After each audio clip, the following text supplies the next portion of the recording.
कारवाई करेल। सामाजिक कार्यकर्ता अंजली ताई दमानिया सध्या आमच्या सोबत आहे। ताई, खोक्या भोसलेला सध्या बीड पोलिसांनी प्रयागराजमधून अटक केलेली आहे, काय प्रतिक्रिया?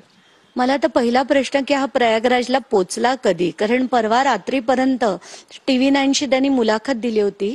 आता प्रयागराजला पोचून त्याला तिथे ती इन्फॉर्मेशन बीडच्या पोलिसांना मिळाली आणि त्यांनी अटक केली, त्याबद्दल खरंच त्यांचं मनापासून अभिनंदन आहे। कारण आतापर्यंत त्यांना कधी कारवाई करताना आपण बघितलं नव्हतं।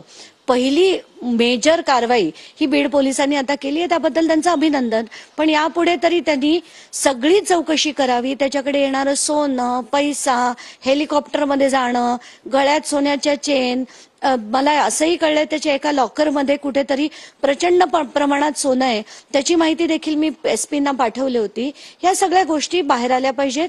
पण मला असंही कळलंय की तो जे ती मारहाण झाली होती ती खरंच त्या ढाकणे कुटुंबांनी एका स्त्रीला त्रास दिला होता म्हणून ती मारहाण केली होती आणि म्हणून पण मारहाण करणं चुकीचं आहे।